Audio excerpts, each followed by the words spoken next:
Assalamualaikum warahmatullahi wabarakatuh. Selamat malam Cak Yuda. Waalaikumsalam warahmatullahi wabarakatuh. Wilujeng dalu Mas Bayu. Alhamdulillah Cak Yuda kula panjenengan saged sowan mriki nyambung tali silaturahim nggih Cak Yuda. Saestu alhamdulillah wa syukurillah ngagungaken asmanipun Gusti Allah. Dene dalu punika panjenengan lan kula saged sowan wonten pondok pesantren Gontor ingkang hebat luar biasa dalam rangka 1 abad pondok pesantren Gontor. Hebat, hebat Mas. Kula gadah pantun Mas. Apa pantunnya dari Mas Yuda? Menyang Babat numpak sepeda motor.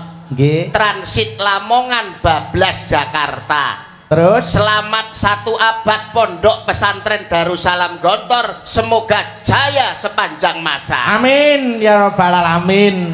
Luar biasa wonten tetembungan. Menapa Mas? Hidup dengan ilmu akan mudah. Nggih. Hidup dengan seni akan indah. Betul. Hidup dengan agama akan terarah dan Terus. barokah. Amin. Insya Allah pondok pesantren Gontor siap menjawab tantangan zaman, mencetak generasi muda masa depan yang tidak hanya berkualitas dan berdaya saing, tapi juga berilmu, beriman dan berakhlakul karimah. Tepuk tangan untuk pondok pesantren Gontor. Leres.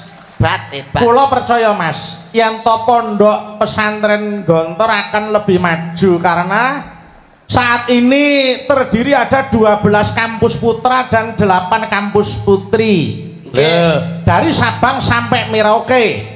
Dalam pembelajaran kita sehari-hari menggunakan bahasa Arab dan bahasa Inggris, tidak diterjemahkan. Loh niku. Weh. Kamriye ben kulino dan untuk menghadapi tantangan zaman ke depan Mas Yuda. Leres. Malah keporo dalam 100 tahun pondok pesantren Gontor menika sudah mencetak generasi-generasi yang hebat loh Mas Bayu. Oh ngeten. Kathah sanget tokoh-tokoh nasional itu yang lahir dari pondok Gontor sini. Kados to. Salah setunggalipun nggih menika almarfurlah Kiai Haji Hasyim Musadi, mantan Ketua Umum PBNU. Panjenenganipun Profesor Dr. Din Samsudin, Ketua Umum Muhammadiyah. Malah keporo budayawan kundang, seniman kundang Nusantara, panjenenganipun MH Ainun Najib Cak Nun lahir dari pondok Gontor mriki. Luar biasa.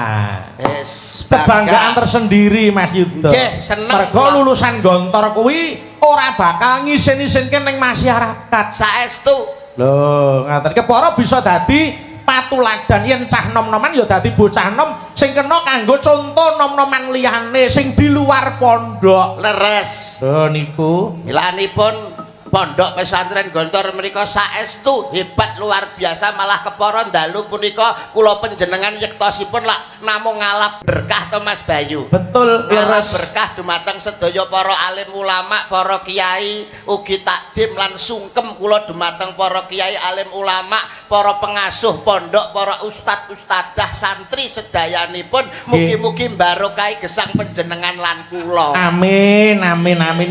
Tur niki ngeten Mas, ini saya bisa matur ini panggung yang luar biasa. Leres. Panjenengan pirsa to, panjenenganing pimpinan pondok wiwit nggani Bapak Kiai Haji Hasan Abdullah Sahal. Nggih. Anggenipun lenggah kalian para pamriksa niku kabeh mung semende ana ngersane Gusti Kang Nyipta jagat. Leres. Lenggahe ana Ibu Pertiwi, pepayone amung Bapa Akasa. Ning nyatane dalu menika dipun paringi tingkas ora udan, tegese kabul sing dadi pandungane Allahumma amin. Wah, hebat. Dawuhipun para alim ulama, dawuhipun para pini sepuh, dongane wong 40 padha karo dongane wali siji. Sing rawuh sak menten katahe pun wali pinten ingkang dongane pahargyan kelenggan dalu punika. Betul. Saestu luar biasa berkah saestu Mas Bayu. Tur ya ora mung bengi iki kok Mas. Ora mung dalu menika. Pripun? Rangkaian kegiatan niku kathah sanget.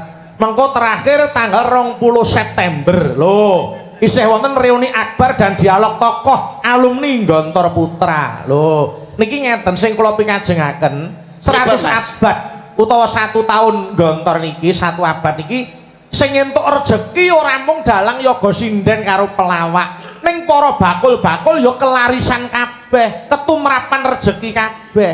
Lho, nggih ta? Perekonomian berjalan, Nggih. UMKM melampah, dulur-dulur pedagang, dulur-dulur sedayanipun mengais rejeki di pondok pesantren Gontor. Nggih. Iku hikmah utawa barokah ingkang luar biasa lho Mas Bayu. Leres, leres. Napa melih wong panjenengan lan kula menika kan duweni kewajiban setunggal. Nggih. Tolabel iki nyapet to kowe iki kok ganggu Boten mesti rencana niki dijak omong boten nek gak tak mantuk.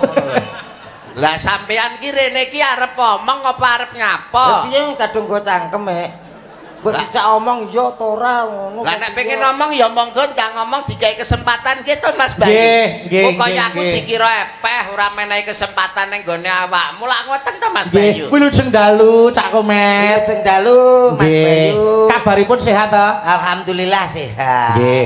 Cak Yuda, Dawuh Mas Bayu. dalam acara 100 tahun Pondok Gontor niki, Nggih. para panitia pun ngerancang acara yang luar biasa. Sayek saeka praya Mas. Semangat. Kekompakan kelihatan. Nggih kompak saestu semangat saestu napa melih menyambut panjenengan saha rombongan kanca-kanca abdi digelar daharan sakmonten kathahipun. Niku berkah kangge kula. Cak Komet. Nggih. Nggih. Ah, derek remen Mas Bayu. Dumugi mriki rak nggih wilujeng ta? Wilujeng. Nggih. Alhamdulillah. Cak Yuda, Dawuh Mas Bayu. dimulai tanggal 31 Mei Nggih. sampai 28 Juni. Leres. Niku wonten Super Kopa 100 tahun Gontor. Nggih. Terus tanggal 6 Juni wayang kulit. Nggih. 8 Juni tablik akbar. Wah, jeng ben. Nggih, 20 tekan 22 Juni Forbes National Economic Summit and Expo 2026. Nggih. 20 sampai 21 Juni Sarasean Kiai Pesantren Nasional. Oh niku oke banget niki Wah, acara. wah, wah, padat ning tidak mengurangi rasa hormat ning nyatane sedaya para tamu lenggah mirsani pagelaran wayang kanthi nikmat tur ya memperhatikan pagelaran dalu punika. Leres, Cak Wah, wah, Komet. wah. Nggih.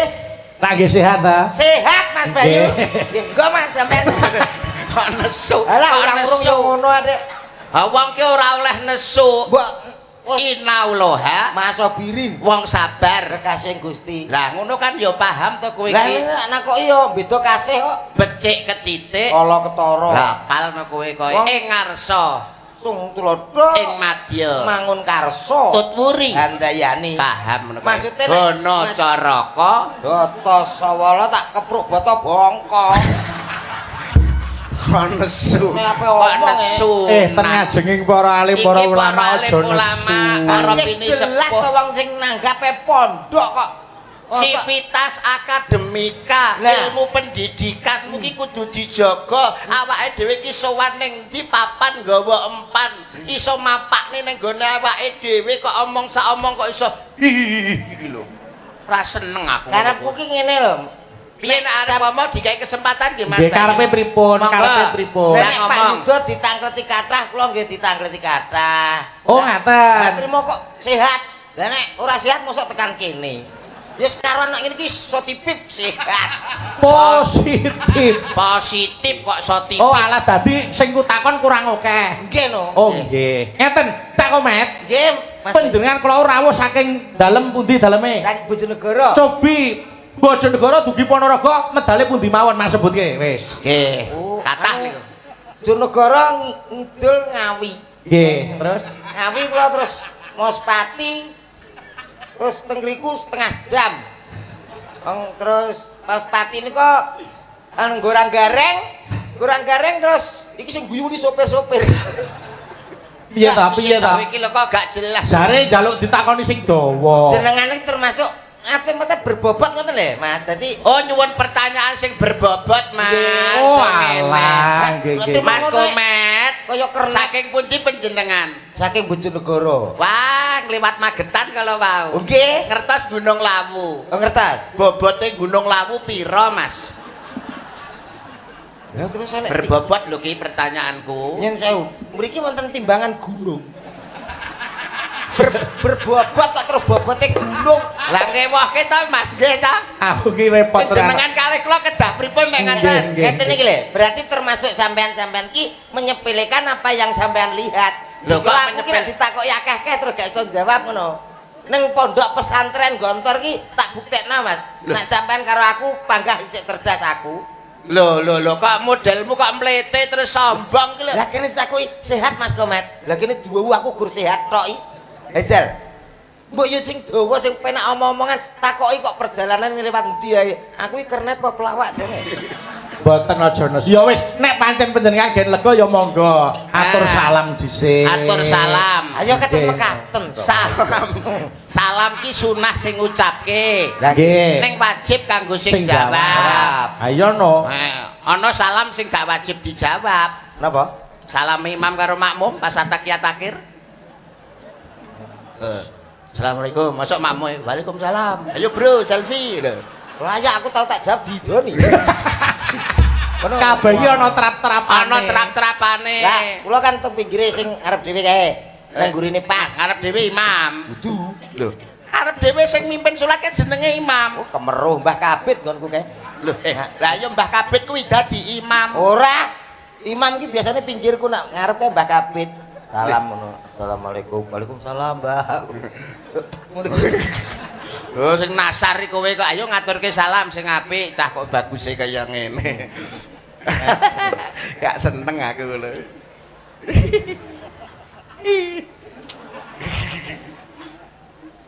Assalamualaikum warahmatullahi wabarakatuh. Waalaikumsalam warahmatullahi wabarakatuh. Alhamdulillah. Suarane gawedhi, Mas. Alhamdulillahirabbil alamin. Bocah kaya nyambik lho kok iso. Wis guyu ki lho wis diruwokke tenanan kok. Ayo, aku ora ganggu lho Ki. Ganteng-ganteng no. Delokne nyambik. Bismillah. Alhamdulillah. Alhamdulillahirabbil alamin. Sholatu wassalamu alaikum warahmatullahi wabarakatuh. Waalaikumsalam warahmatullahi wabarakatuh. Alhamdulillah. Alhamdulillahirabbil alamin. Sholatu wassalamu alaikum warahmatullahi wabarakatuh. Waalaikumsalam warahmatullahi wabarakatuh. Yang sewu Bapak Ibu niki teng pondok ampun sengengesan nggih. Dadi dijawab salam kula. Assalamualaikum warahmatullahi wabarakatuh. Waalaikumsalam warahmatullahi wabarakatuh. Alhamdulillah. Alhamdulillahirabbil alamin. Sholatu wassalamu alaikum warahmatullahi. Mas. Iki lho. Wis sampean arep mukadimah ta? Nggih. Iki ora mukadimah lho. Lah napa? Iki mukok jenenge ngene iki. Mukadimahmu ki lho piye? Salam kok mulek. Mulek kae iki lho. Kudune kan as-sholatu wassalamu ala asrofil anbiya. Waduh kurang ambiak berarti. Pabyak apa? Ngambyak untukmu kuwi kok iso kurang ngambyak. Alon-alon piye Mas? As-sholatu wassalamu ala asrofil anbiya. Tanggap pondok lah ngapal seminggu. Mulane kudu hati-hati. Assalatu wassalam Allah. Allah. Assalamualaikum. Alah. Kok iso Wes dang anu ngene lho. Salatu wassalamu ala asrofil anbiya wal mursalin. Sayyidina wa maulana Muhammadin wa ali wa sahbihi ajmain amma ba'd. Wah, hebat. Pertama-tama sebelum yang kedua, Lho, piye to? Kok pertama-tama sebelum yang kedua maksudnya piye? maksudmu lho. pertama ya saurunge loro to, Pak. Lah iya, bener. Pertama-tama saya mengucapkan terima kasih Apa wis dikeki? dereng. Sambutan kok nyauti wong iki lho. Lah niki takok. Lah aku kan yo cejakmu mbok Anggepen penonton sing ganggu, dadi aja direken. Aja mbok reken. Ngono. Pada malam hari ini Bocah apa kuwi anggere nek lampu iki jenenge bengi. Malam wis ngerti kabeh. Kok iso iki piye? Malam iki wis ngerti nek malam. Nyapa mbok genahne mbok jelasne. saya di sini. Alah apa dikira wong semeniki mripate wuta kabeh genah ngerti nek awakmu ning kono kok. Kaget aku. Mbok kira ning alun-alun. Wis ngerti kabeh nek ning kene. Aduh repot. Karepku ki sambutan. Lo pengen sambutan to? Yo iya kok iso. Yo ndang kok iso. Dalam rangka donga. donga apa? Lho, piye to? Lah teng pondok ndonga padha karo nguyahi segara no. ndongakne kanggo pondok gontor kene iki lho. Gak. Kok sogake piye to? Lah napa mandi wong mriki kathah para yai ya. Lho nek sampean donga diamini wong semene akeh niku insyaallah mandi. Mandi nggih? Mandi no. Mandi. Nek kula sedonga diamini tiyang kathah mandi. Mandi. Muga iso tuku mobil neh. Lha lah amin. Ketae kok gak ikhlas aku. Lah ndongamu ki kanggo kepentingan pribadimu lho. Ndonga kanggo pondok gontor kene. Lah, kamu supaya pondok gontor kene iki maju dikapakne ngono lho. maju disurung. Aduh repot musuh cakro. Ngene. Lewat Supaya pondok gontor iki saya dhuwur. Lah iku lho dikapakne. sik nambahi. Lah saya dhuwur ngene iki ditingkat malih. Nggih ta? Maksudnya ben apik Dicet. Cet. Pi. Ngeten lho, jauh pengomongan gak nyambung lho Mas. Nyambung lho Mas. Nyambungmu ki lho gonci. Paling ora ya awakmu kan sebagai orang tua. Kaya anggur orang tua. Gak karepe wong tua sing wis duwe keluarga, wis duwe keturunan anak. Nek pengen mondokke putrane golek pondok sing berkualitas. Golek pondok sing bener-bener hebat didelok saka bagaimana pondok itu neng gone pondok gontor. Supaya anaknya dadi anak sing cerdas, anak sing pinter. Ngono lho, duwe anak ki didongakne anake pinter. Di sekolahke dipondokke ten mriki. Nah. Nek reguler niku wit saka kelas 7 nganti kelas 12. Nek intensif saka kuwi mung 4 tahun ana pondok ditempuh 4 tahun. Oh, ngono. Sampeyan nggih gadah putra to, Mas? Ya duwe to. Pinten? Papat. Wah, sekolah no kabeh. Ya sekolahne kabeh. Pinter-pinter no? Ya pinter to wong dongane wong tuwa ki supaya anake pinter. Wong tuwa dongane muga-muga anakku pinter. Lah putrane nggih di sekolahne dhuwur. Lah iya no, wong ya ben anu kudu dadi wong sing hebat, wong sing pinter. Lha kok padha bangga-bangga to? Piye nek ra bangga wong duwe anak pinter kok. Anak pinter kok ora bangga. Nih, kula ngomong mboten sekedar ngomong. Ini ada melalui survei. Surveimu ki lho Kok melalui survei sing Sampeyan piye? nyekolah anak pinter getun sok ben. Kok iso getun? Wis to, percaya aku. Aku ki melalui survei BMKG. Lho sik ta. Ora ngurusi perkara gempa. Niku. Heeh, piye? LSI Lembaga Survei Indonesia. Lah, itu sudah melalui survei. Piye kuwi? Anak itu paling tidak, kalau menurut saya, paling tidak punya 3. Oh, duwe Loro anak. ta? 3. Loro sesuai program pemerintah. Itu kabeh. kalau program pemerintah. Keluarga bercelana kuwi. Berencana. Masa direncana nek gak katokan pare panggah dadi to kok iso. Iya. Lah iya, sing anak kudu Duwe 3, minimal harus 3. kok bisa Mas? Karena tujuannya sekolah dipinterno anak iki mau sing loro, 1 dan nomor 2. Nomor 3 iki goblok nih ae. Gak usah dipinter. Kuwi jenenge ya pilih kasih no. Ban cinde, ban silakan. Sebagai orang tua tidak boleh pilih kasih, semua harus mendapatkan cinta kasih yang sama, tresno sing padha. Nggih, ini ada penjelasannya. Alasane. Alasannya ngeten ya Mas, nek sing di sekolah noki kabeh ya ta, pinter kabeh, sukses kabeh. Kamu kok awake dhewe wong tuwek iki saya tuwek saya pikun. Ya ta, nek wis menginjak 70 ke atas no wis toleh karek wong loro dhewe ya ta. Nek sekolah pinter anak-anake kuwi berhasil nang kono dadi guru nang Jakarta. Nang Jakarta dadi pegawai pajak, polisi nang Surabaya. Karek dhewe nang omah toleh ya ta. Dhewe ra ono sing ngopeni awake dhewe. Lah terus nek digoblokne sitok. Goblokne siji lah kuwi sing gak dadi apa nang omah nunggoni awake dhewe. Sing ngopeni. Sing ngopeni. Oh, lah dulurmu pira ta, Met? 3, Mas. Lah sing siji nang ndi? Siji nang pajak nunggoni Surabaya. Sing nomor loro. Dadi pegawai BUMN Jakarta. Lah sing nang omah. Aku. Berarti sing digoblokne kowe. Oh Kowe iya. sing goblok. Oh sing keri ning omah dheke kok. Sing Berarti omah sing digobloke kowe. dheke. Sing goblok kowe berarti. Berarti laki kroso. Berarti aku. Berarti aku. Wong duwe program dhewe kok ora iso ngrasakne. Anak ki dipinterke. Nggih. Aku kan anakmu kan ya sekolah. Sekolah no. Sekolah ben apa? Ya ben padha karo kanca-kancane. Lho. Kok sekolah kok gen padha karo kanca-kancane. Nggih, Pak. Kula niku mboten maksa lari-lari kok pinter arepe, ora pinter ora masalah. Sing penting sugih. Ngono. Wis. Nggih, Pak Bu nggih. Kula dongake mugi-mugi sedaya sugih Allahumma. Min. Oh gak maksudnya dengan pinter, dengan kemampuannya, dengan skillnya akhirnya nyambut gawe iso nglumpukne duit akhirnya dadi wong sugih. Ora mesti. Tanggoku ki pinter ya gak sugih belas. Kowe ngerti sing bobol ATM, kae wong pinter-pinter lho Mas. Iya wong bobol ATM kae wong pinter. Wong pinter kan gak pinter mesti kesetrum ndase kae. Kae nyatane yo gak sugih-sugih ya ta. Oh iya Sing iya. penting sugih. Lah tapi kan nuwun sewu Mas Bayu nggih. Ana tembange kuno jaman biyen kan ana tembang kuno. Bocah pinter besok dadi dokter. Tumpakane montor helikopter. Pura bangga wong pinter dadi dokter numpake helikopter. Lah sampean sing gak pengalaman. Kok ngelokke gak pengalaman? Bocah pinter sok ben dadi Dokter. ora kabeh dokter pinter. Kosek ta, kosek.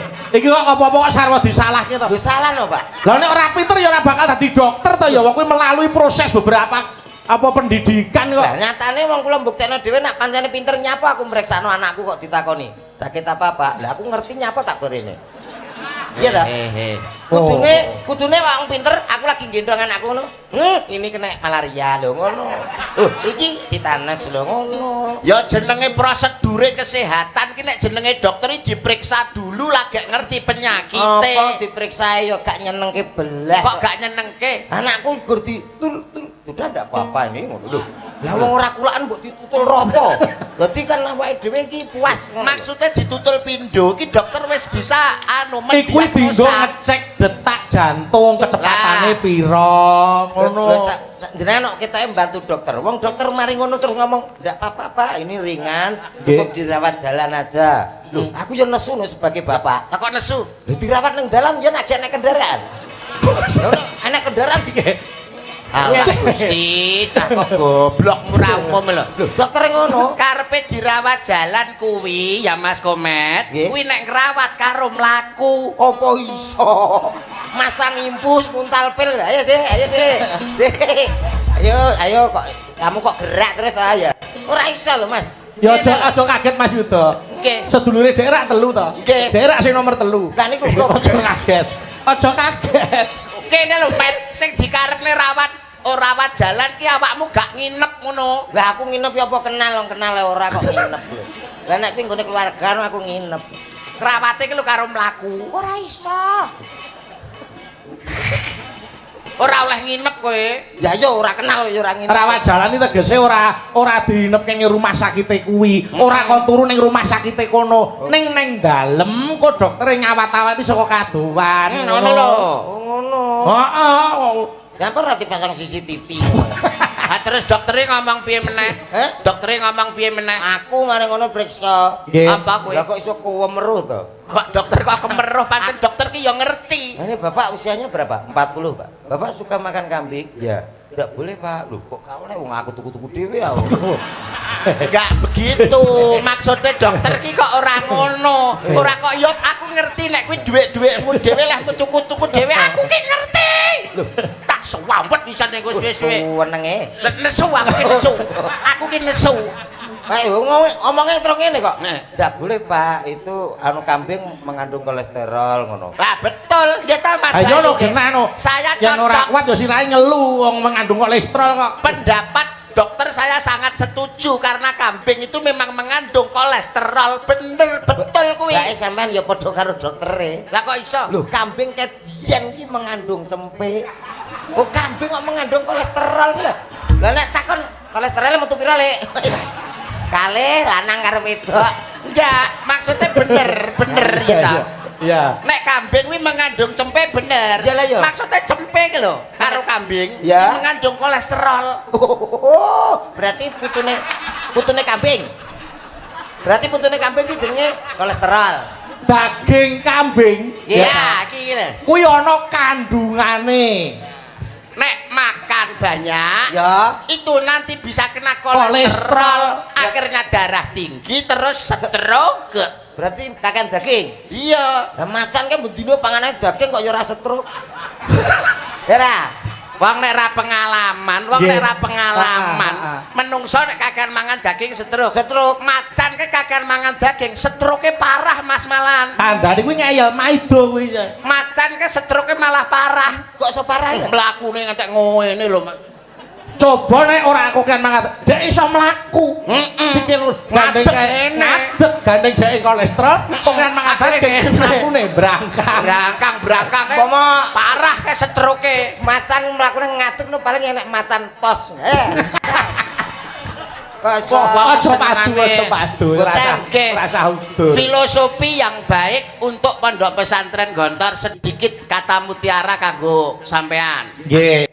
Angsal ta, Mas? Monggo. Boleh. Yen saya mboten atekis kula kok gurui napa kula keminter nggih Awit.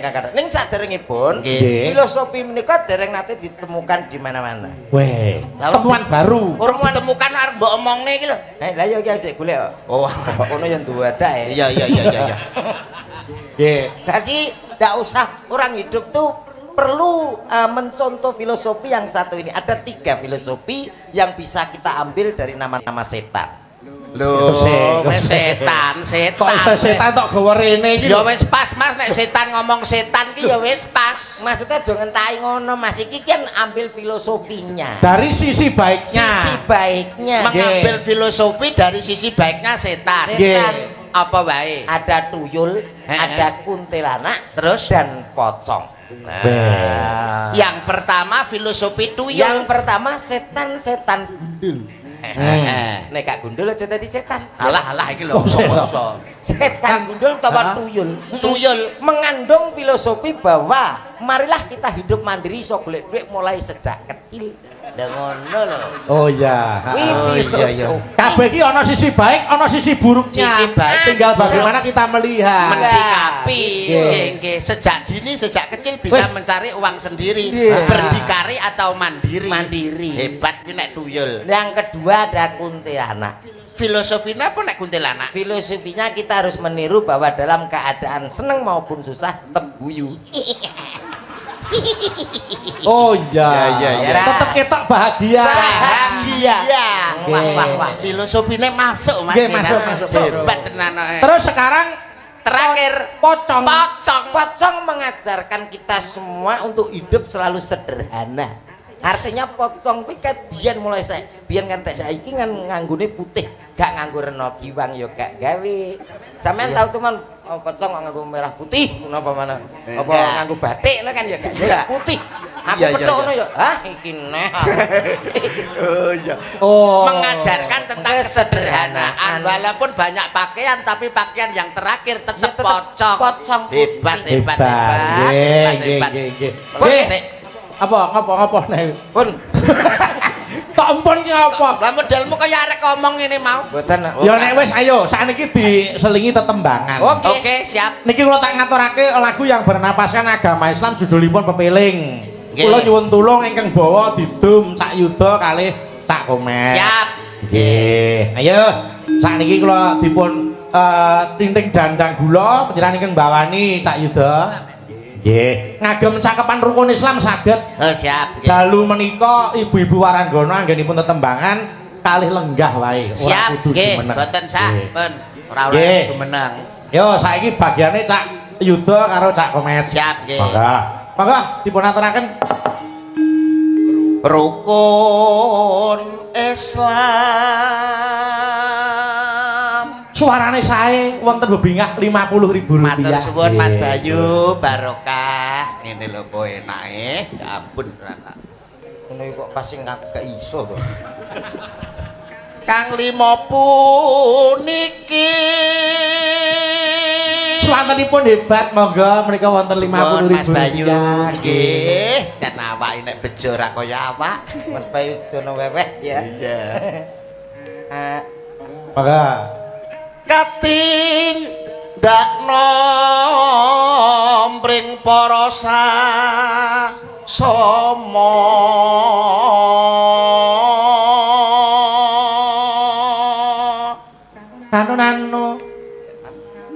Nanu.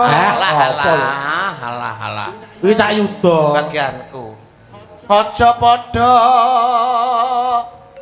ditinggalke Swantenipun sae monggo wonten bebingan suwun Mas Bayu matur nuwun Dentos tak komen monggo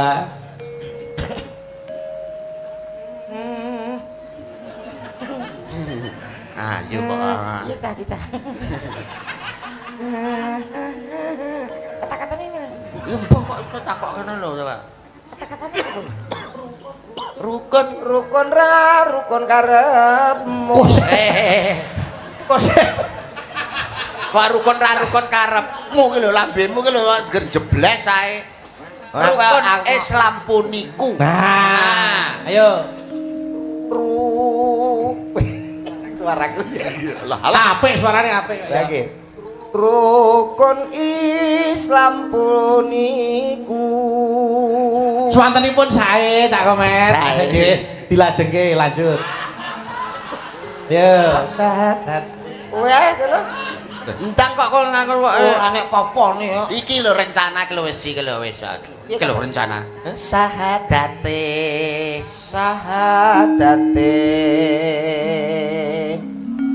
Kang angka siji Suarane hebat, larase pleng. Alhamdulillah. Lanjut. Ayo. Lendi ora pane kono wis 150 ate. Urung iki lho lagi iki lho jan. Ora kudu ya. Ndang kono. Kang angka 2 Monggo tak yuda mriki wonten hubungan. Nuwun Mas Bayu. Lah ijik. Ijik akeh lha kuwi ning tas yo akeh kok. Lah ya lah ijik no. Dene kangka telu pengen ora Ramadan ngono ayo yul Bayu kok warai. ora Dinteke sisan. Ayo. Ramadan kok dintekne? Ora tegese tembange niku dirampungke. Ayo. Ramadan nindake poso Papat ya. papat Yakat yakat ping 5. ping 5 munggah haji. Nggih, terus rukun Islam sampurna. Ayo. rukun Islam sampurna. Alhamdulillah. luar Hebat tembange ya luar biasa, suarane ya apik. nggih Monggo yo dilajengke sik langgame monggo. Oh, lah kok getun ae.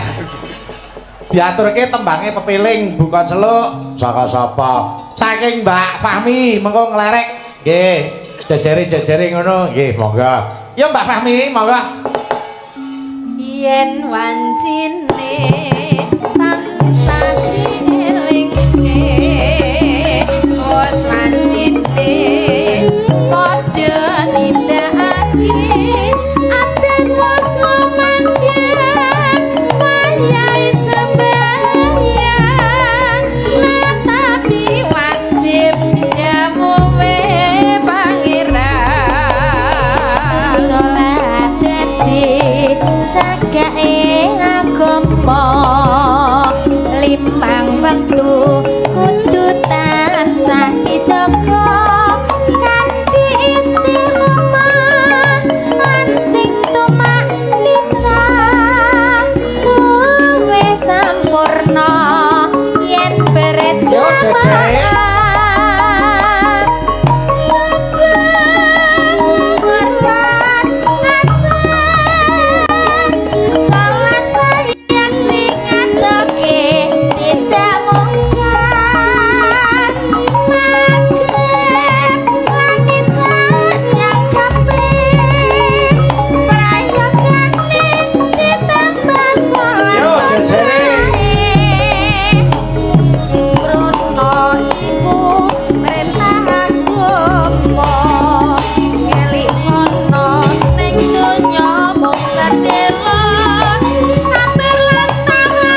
Saya.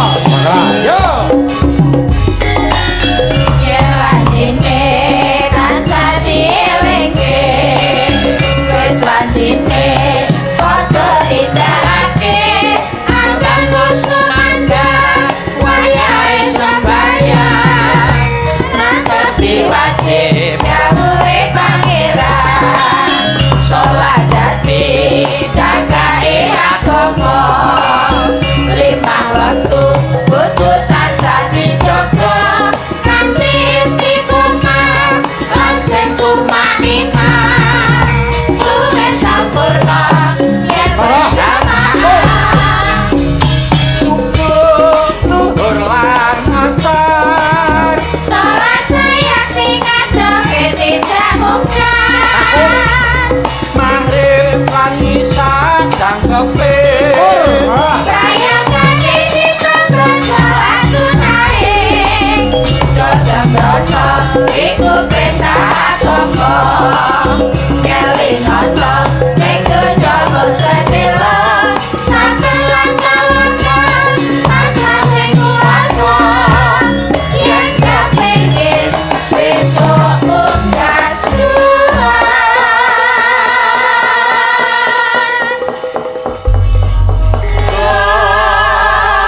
Mas Yuda, Nggih. wonten Pondok Gontor menika wonten Gambiastor. Gambiastor menika menyediakan semua kebutuhan keseharian. Nggih, wonten Pujasera, wonten ATK utawi wonten fashion niku hasil saking para santri sedaya. Nggih. Terus UMKM Gontor inggih wonten. Wujudipun menapa Amides nika Gontor niku kaya mineral nika. Oh, nggih. Niku wujud menapa saking Amides. Produk air mineral. Nggih, itu ada distributor dan bisa dipasaran untuk umum. Oh, untuk umum. Lajeng Hisanah Gontor Madu. Dadi wonten produk madunipun. Nggih. Nalika semanten kula wis diparingi madune, Mas. Wah, kula malah Hebat dereng. tenan. Kula Lajeng- dereng. Oh, ya dereng. Dereng. Nggih. Terus Hisanah Gontor bakre terus kangge roti. Kangge roti. Terus wonten malih Latan Sastor. Mereka meliputi wonten sport, wonten ATK, wonten apotek. Lho, niku. Nggih. Tadi mriki niku ya ana pelatihan Mas Yuda. Nggih. Berarti mboten mondok. Teng mriki niku langsung usaha ngono, dodolan. Lho, Oh, ora. sik. Nek kene iki mondok, tolabul ilmi, golek ngilmu, tapi juga diajarkan bagaimana kita berwira swasta. Ben duwe keterampilan. Duwe keterampilan. Jadi keluar dari pondok sini bisa bermanfaat untuk masyarakat. Bakul roti. Ngono. Apa kok bakul roti piye kowe iki? Keluar dari sini Ya bisa bermanfaat kanggo Nggih, masyarakat. upama dodolan ya dodolan sing halal. Tur dasare mriki sampun wonten Universitas Darussalam Gontor utawi Unida Mas Yuda. Nggih. Prioritas ini tahun ini fakultas kedokteran. Tur dasare pun terakreditasi unggul. Wah, Lho wis wah, kuwi. wah. Arep kurang kepiye saiki? Ayo. Ngono kok ngelokke nek jare dokter ora pinter, nyatane kene iki lho wis terakreditasi unggul pisan. dokter kene. Lho kok dokter kene nang ndi wae nek jenenge dokter ki ya padha wae. Terus wonten malih Gas Gontor Auto Service niku untuk bengkel mobil dan kendaraan. Lho. Kuwi. Otomotif ngantos dugi Nggih, bengkel nggih wonten. nggih wonten. Super lengkap. Leres. Mulane pun pas pun trep nek gadah putra dipondokke utawa sinau belajar wonten pondok pesantren Gontor, wis apa kuwi wis pas ya Mas Komet. Anakku tak pondokno rene ae. Ya iya ya kudu ngono, anakku ya tak pondokke mrene. Loro karo kayak kene. Heeh, lah terus kowe? Heh? Kowe gak sida enek sing mbok goblokne. Enggak. Lah apa kok ora sida? Bangku kaya aku. Ya ora kok ya. Ngono kok. Mulane nuwun sewu nek jeneng awake dhewe belajar dengan Nggih. sinau kan bisa merubah kehidupan. Nggih. Awit nuwun sewu roda kehidupan niku lak berputar gitu Mas Bayu. Leres. Roda itu berputar loh Mas Komet. Ya ning ora kabeh. Lho kok ora kabeh piye wong roda itu berputar. Lah ban serep kae ya ora. Kae ban serep ya nenggon meneng. Enggak, sing tak karepne iki roda dunia iki lho, roda dunia. Dunyo. Dunyo ki nek rodane to, Mas. Lho iki wah kuwi nak kadung rondo donya bocor piye kuwi? Piye ta maksudnya? Bayangno aku angen-angen kuat tuh. Badhe nambalne rondo donya. Ora kok secara fisik wujud Aja bangki ora. Aja mbok pangan tah ngono kuwi lho Mas Komet. Sing tak karepne wong urip ning alam donya ki kan wang sinawang. Nggih. Kowe nyawang aku nyawang kowe ngono lho. Oh. Piye? Kok terus mlentok piye? Lah terus Malah iki mbok sawang tak culek sampean mripat. nyawang aku nyawang kowe. Tak culek mripatku lho kok iso. Kok keliru ae. Maksud iki kadang kala awakmu ki sok ning ngisor, sok ning dhuwur. Oh lah ngono kan kadang-kadang pancen iya. Aku iki sering dhuwur aku. Ya aja sok ning loteng terus, ya sok ning ngisor. Engko nek ning omah tingkat dhuwur ya ora iso ngerti sing ning ngisor iki kepiye ngono lho carane. Nggih, selamat. Pokok iso cengengesan rumah saku. Ayo sik malik pelok. Nggih. Aku tak nyuwun anu dipun sekaraken dandang gula nyidam sari. Nggih. Nyidam sari. Ditepungke Mas Yuda. Nggih. Paranggono ditepungke mboko siji. Wah. Ayo sampean kenalan saka kono ya ora apa-apa. Komplit. Nggih. Nuwun iya. pangapunten wiwit saking ingkang mepet Tengen kula pas ki mepet debok. ingkang mepet Getepok. Nggih, nuwun pangapunten boten ngirangi Subasita lan Trapsila nderek pitepangan nggih Mbak nggih. Nggih, Mas Yuda. Paring asma Mbak sinten? Kula Ayu Saking Medion. Biasane sampean kok gak ngono to, Mas? Lah piye ta? Nganggo lagu. Coba piye? Lah nek gawe lagu piye ta? Lagu piye? Wong Lagu seni piye? ora budaya. Oh nggih ya dimaafkan. Lali apa piye kok? Sing maksudmu piye ngono lho? Lho, nganggo lagu dadi awake dhewe iki wong seni jare hidup dengan seni akan indah. Ya coba jajal. Oh dadi anu tahu situasi. Oh iki ning nggon wayangan kudu nganggo seni. Betul Mas. Oh, Bayu. alah. Dadi Mbok cobi Coba jajal awakmu sing paham. Coba ditonyoni. Ha nggih. Contoni. Contoni nggih. Tonyo ini abah kabeh. Coba Monggo. diperhatikan nggih. Iya. Mas kendangnya Mas. Nggih. Yo kendhange. Kendange kon ngapane? Didal. Alah.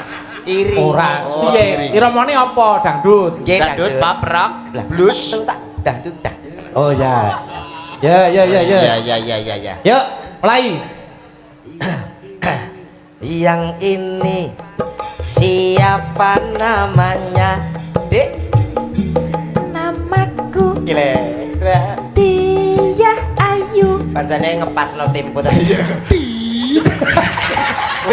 Wih nek gak ngerti. Oh, jenenge Wardi. Ya iramane rada dicepetne sithik, tempone rada. Ya no, ya. Iya. Coba. Yang ini siapa namanya? Kecepetan. Kowe maksuli yo kok kecondalan no. Ngene lho, sakmene lepas. Mana? Kendange Mas. Ben bingung. Iso lho. Pos. Ah, tak tuwek ra iso. Ah, kamu sih ketuwean. Urung muni barang kowe lagi arep barang kowe. Ayo. Sowi gagu. Yuk. Yang ini namanya siapa, Dik? Nama aku Loh, penak, Tia Tan. Ayu Kusumaning Tias. Mbak Ayu. Iya. Rumahnya di mana, Dik? Medion anak Pak Yogi. Rumah Alah, saya Ben kono lho. Pose ta. Mas, apa Sing itu? maksud iki ben kene. Apa dhewe iki wis ngerti tok-tok gak ngerti ngono lho tak tuwapok tak suweki raiku. Raimu. Ngutang lali ngono lho sampean. Ayo. Mbak Ayu, rumahnya di mana? Rumah saya di kota Medion. Oh. Apa kamu sekarang masih sekolah, Dek? Iya, aku hari ini masih kuliah. Kamu semester berapa sekarang? Wes sampai subuh. Aku masih semester 2. Oh, kowe Kang. Empun. Lho Kok ngempun ya, Pak? Isih terus.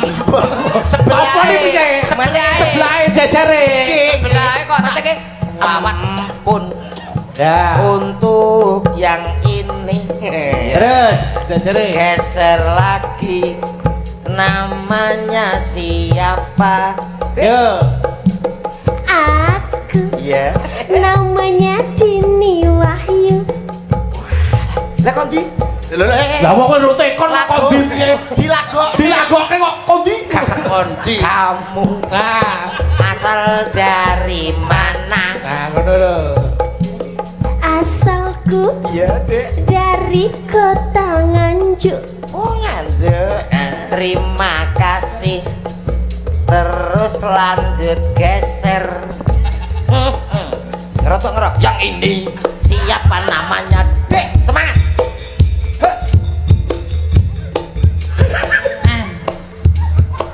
Ayo kamu cekok lah. Lah kayak Jawa apa ora kae? Piye lah piye? Mbak, Coba rada banter coba. Banter, banter. semangat. Yo. Yang ini siapa? Dek. Hah? Hah? Hah? Dalam? Hah? Apa nih? Apa nih? Halo. Heh? Dalam? Iya tang kowe iki lho. Lah ketakon mah. Ya kok ki tanggunganmu kok iso mbok pasrahne aku. Oh, balik nadane alon-alon ae makono bingung kita ya. Oh, nadane koyo mak kowe ra bingung. Coba coba. Jenengan paring asma sinten, Dik? Yo. Hah? Oh, ketoke potensione. Ketoke dope pedot iki. Kupinge lho ngene konslet. Kamu namanya siapa, Dik? Nama saya, Ya. saya, Ya. saya, Kok saya kepiye? Namanya siapa? nama saya Gentari. Pakai nada, pakai nada. Oh iya. Ya sing takon yo ngaku nada no. Ayo ayo. Takon yo nada. Yang ini Ayo. siapa namanya, Dik? Nama saya Gak bisa. Gentari. Mas, Masih perawan atau sudah bersuami? saya Ya. masih perawan. Senenganku. Kon kenalan kok malah golek kesenengane iki lho. Kowe malah Iku golek tak tapuk, kesempatan Dik. lho kowe iki. Iki kon kenalan kok malah golek kesempatan. Iki cukup berkenalan tok Kenalan ae. tok. Lain-lain nanti Oh iya ya. Oh, di luar pondok. Di luar. Beda. Gak sido. Iya. Lah ngopo? Hei, piye maksudnya iki lho? Enten Bapak Korea. Ayo, Geser Ya. yang sebelah Anda. Yo. Yang ini siapa namanya? Nama saya Deka tak uget-uget. Geser. Lah kok mau cedak Ngomong kok? si tak iki Kok dibedake karo kancane? Alamat endi, Oh, terus lah. keluargane sapa wae kok. Cilik tak takoni reno-reno bingung. Nyepalakne. Geser sebelah kirinya, Dik. Yang itu siapa namanya? Asik-asik. Nama saya Dita Intawati. Apakah benar kamu dari Banyuwangi? Aha. Iya. Teka ya. Ya cekak wong dibethek sih. Lah wis mbok becek ae. Yang geser Ya. Yo. cantik namanya siapa? Asik. Aku Mas Kampret. Namaku Suti. Terima Mas. Kok nesu piye to? Kok nesu piye? Loh, Aja nesu. Pri. Aja nesu. Aja nesu lho, Pri, Supri, kene lho. Pri kene lho, Pri. Hei, Supri Kampret. Apa? Omek kok kampret. Sampean yo salah inget kok ngene kok kampret iki lho. Alah ngapunten ya Mas. Nek model kene iki dudu kampret, Mbak. Soalnya mirip. Iki ngono mondol. Bener selindro lho. Oh iya. Pripun Mas Lemet? Omek lemet. Namanya siapa, Dik? Namaku Suci Ovita Dewi. Oke, besok-besok aja kuyen model ngono ku. Enggak apa-apa. Ojo. Kenapa kamu kabur? Piye to, so? Ora apa-apa to. Kowe nek diceluk komplet kan mengko karo Mas Bayu. Mas Bayu. Jedhe. Mas Bayu. Kan iso ngono. Sampai ke Mas. Sesita lho. Sesita. Mas Bayu jedhe. Ayo. Pun nggih. Wes ya wes. Ndak trauma. Yo balik belok. Yo Nyidam Sari. Monggo. Nyuwun dipun bawani Nyidam Sari. Sapa sing paring bawa? Aku nyuwun tulung anu karo Mbak Dita Intawati sik. Nggih, Mbak Dita. Ayo. Monggo dibawani, Mbak. Monggo Nyidam Sari. Monggo. Menika kula katuraken para penonton ingkang lumantar live streaming, tuwene sing pareng lenggah dalu menika Mas Yuda. Nggih. Nggih. Ya, Mbak, diaturke, Mbak.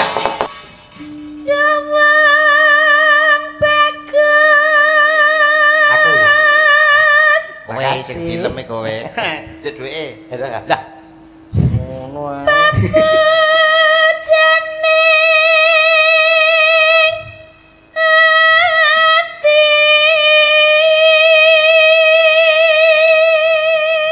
Nano neno. Yo.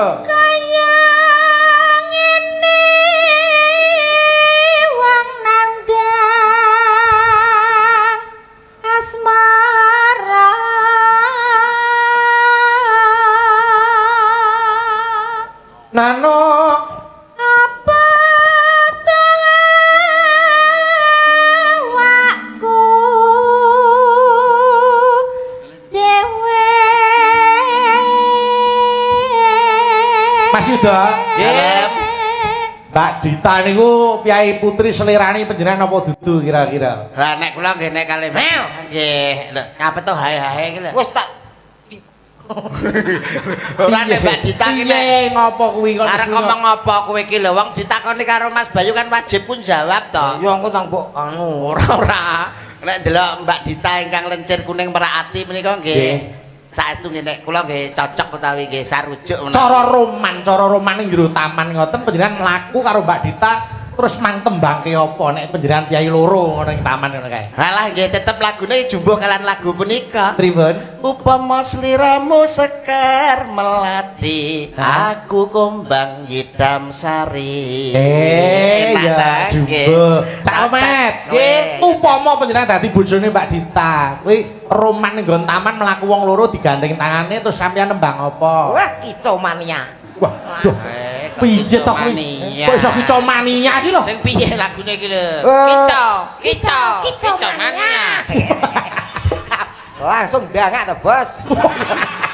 Kicomania. Semangat lho maksudnya. Nyun sewu Mas Bayu. Nggih. Menika tukang setting betanane jenengan apa saking mriki? Saking mriki. Iki saking pondok.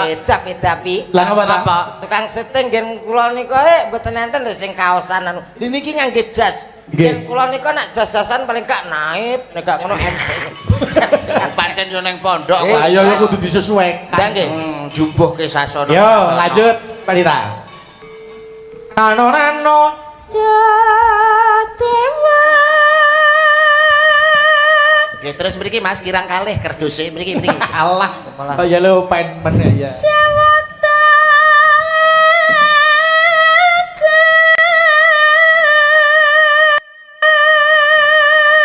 Nenoy walas sana mring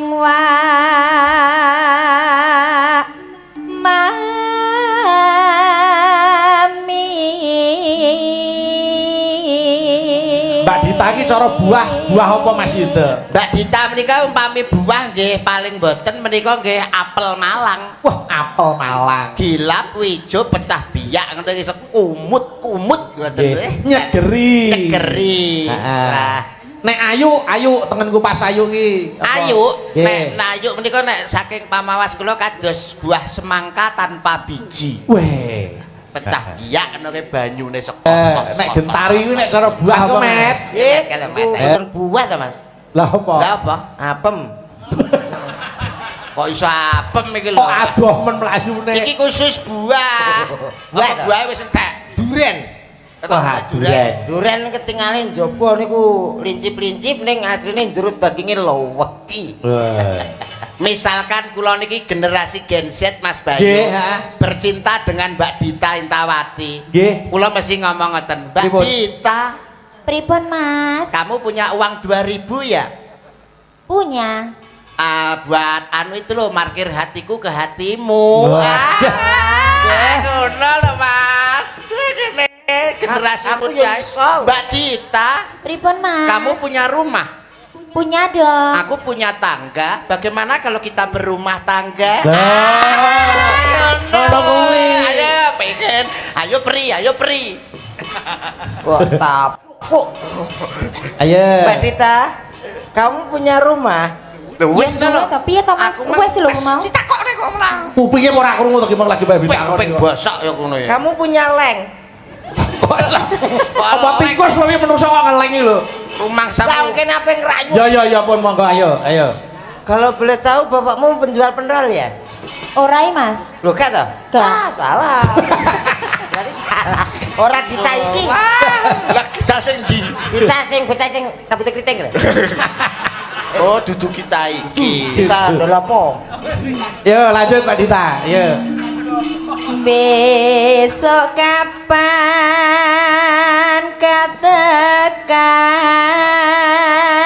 katekan Nenoe jejer lan wong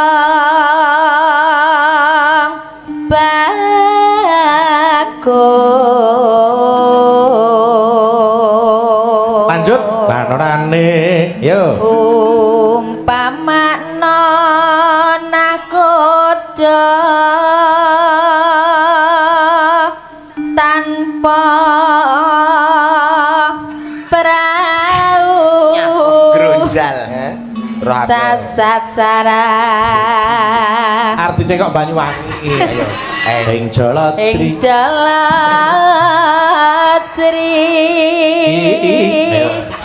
Norano. nyidam sarihan Yuk.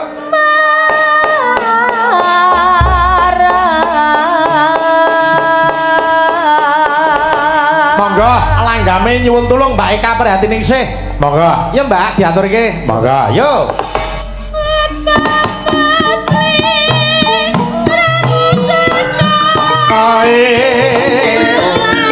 Tendangane gonggo mino dijogeti gentenan Mas Yuda karo Mas Komit. Nggih.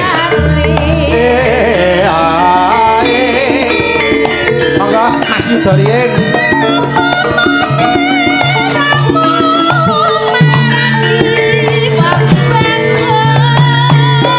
Yo. Aku kang bakal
Ngono kok jare wong budaya. Ngono jare wong irama. Lho, pancen ke budaya. Budaya Iki ku wis- ki longgon ndi? Iki jelas-jelas sabotase to, Mas. Kok iso sabotase? Mosok kene kunoe lali. Coba. Nyatane aku ya penak lho. Ayo gentari coba. Wah Contoh, iya, nggih. Wang iya coba. Ayo, iya kan. Wah. Wayang Ngerti? krimis ra wis banyu Awas. Oh, jengglenge pas iki itu hadiah 50 Oke, mau suwun-suwun, Ah, matur suwun menak pas. Ayo coba, ayo. Wayah wong iki ayo. Wajan krimis ra wis banyu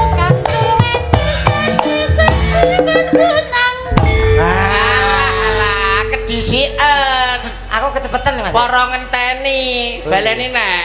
Ayo. Coba. Ya. Kak Yuda sih contoni pisan kan. Nggih, contone. Pas jengleng mumbul, ayo. Nggih. Ya kan. wayang wajan krimis ra wis banyu Nah, ngono lho. Penak. Ya niki itu jatah 50 Mas Yuda. gandeng Suwun pas. Nggih, Mas, nggih. malah kok banjir terus. Wis roro 50. Ya, yo Cak Omet dipaske, yo. Ya kan. Wayah.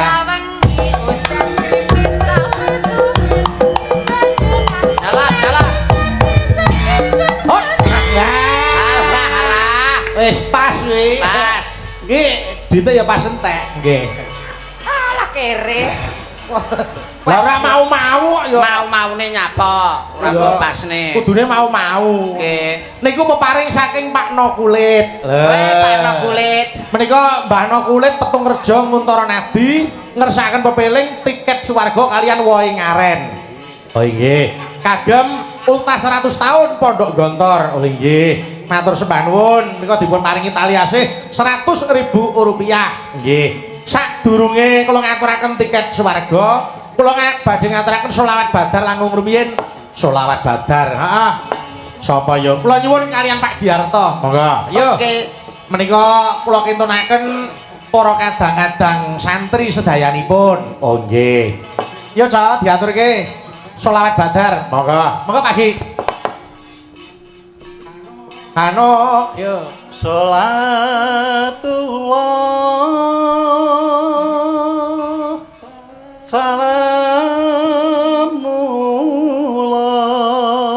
salamullah ala toha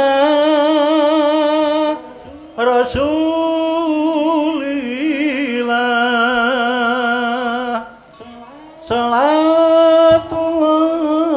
salatullah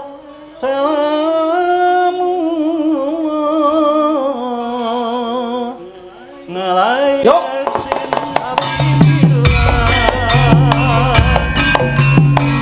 Alale,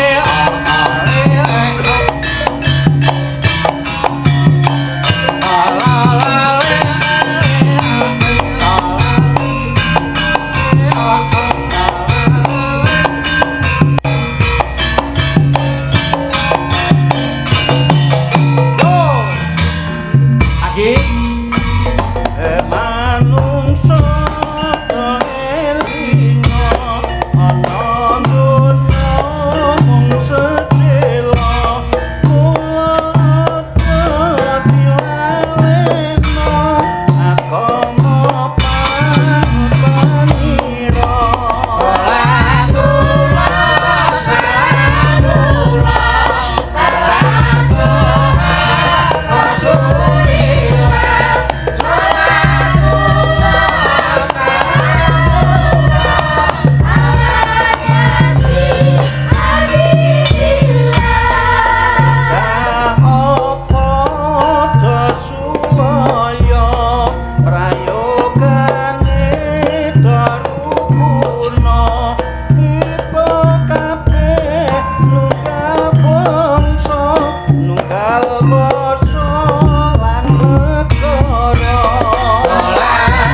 Yuda Cak Komet Nggih, Mas Bayu. sawetawis 1 mangke dipun lajengaken wonten Patek Songo ing umbel jagatipun Nggih.